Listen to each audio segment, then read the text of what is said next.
Sveiki visi! Un šodien mēs apskatīsimies vienu no visiem elementiem, ko mēs esam atklājuši, uzgājuši un tā kā aptvēruši. Un viena no šiem lietām ir zvaigznes. Zvaigznes ir ļoti daudz, un dažas no viņām ir ļoti īpašas. Kā piemēram, šīs divas zvaigznes izskatās pārastas zvaigznes, un mēs viņas no tāluma arī neviens nepamanītu. Ja mums kāds viņas neparādītu un nepateiktu, lūk, divas neparastas zvaigznes ar kaut kādiem ēnojumiem apkārt. Šeit mums ir tas pats lauks, un šajā laukā ir kaut kas ļoti neparasts. Un diezin, kas tas ir, un kura no šīm visām zvaigznēm ir tā īpašā, kur ir šīs uzmanības vārda. Un kur viņa arī ir tuvumā. Ļoti īpaša zvaigzne, kurai jau ir attīstījusies fotosintēze. Uz viņas ir viss nepieciešamais, lai varētu uzsākt dzīvi, un nešaubos, kad tas jau arī tur notiek. Bet, diemžēl, dēļ mūsu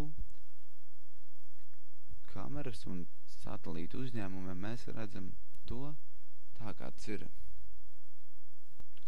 Un ir pietiekami labi redzams un ir ļoti skaisti viņi.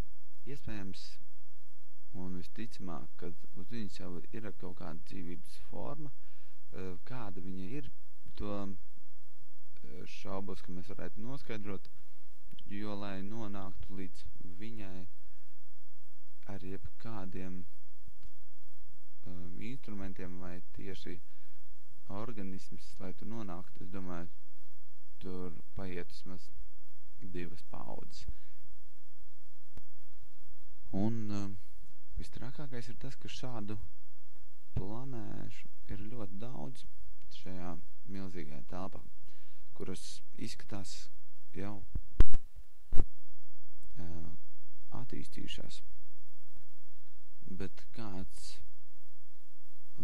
cikls tur ir vai kādas dzīvības formas ir uz viņas virsū, ir ļoti grūti spriest, jo viņas var būt labas, ļaunas, viņas var būt vairāk attīstījušās, varbūt mazāk attīstījušās.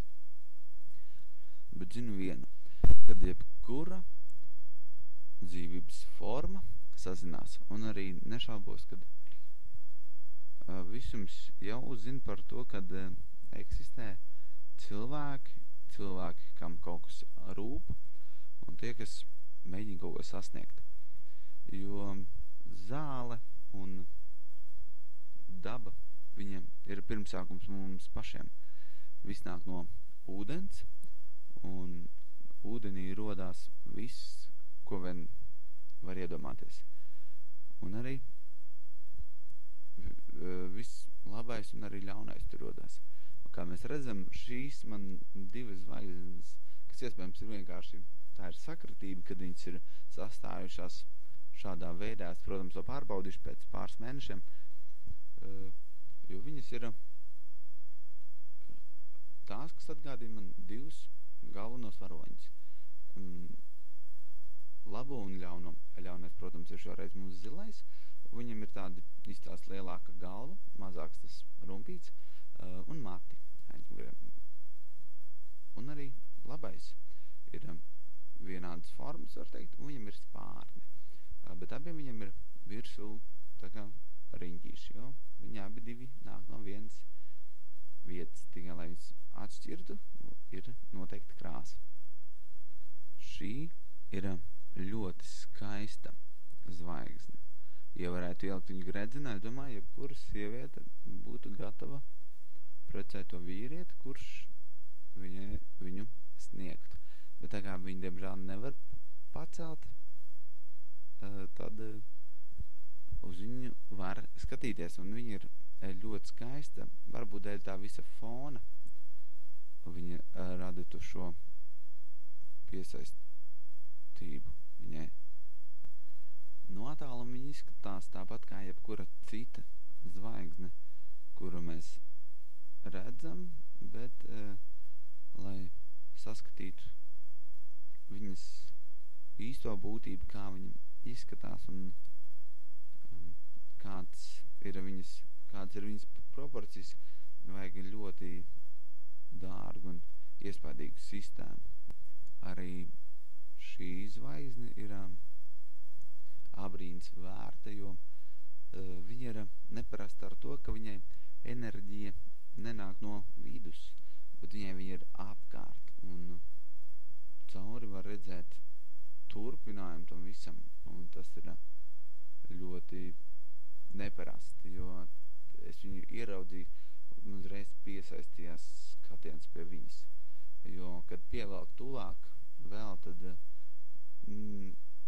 bilde nepaliek pilnībā gaiša, bet viņa turpina sakot vēl uz priekšu, un tas ir ļoti interesanti. Un kopumā viss tā telpa ir fenomenāla, jo viņa ir uzskaitās haotiska, bet tajā pašā laikā viņa ir ļoti proporcionāla. Un tas arī rada kaut kādu stabilitāti tajā visā. Un rada arī šo iespēju attīstīties jebkādai dzīvībai, kādu mēs zinām, un iespējams arī, ko mēs nemaz nezinām. Un šī arī ir ļoti labi nofotografēta planēta.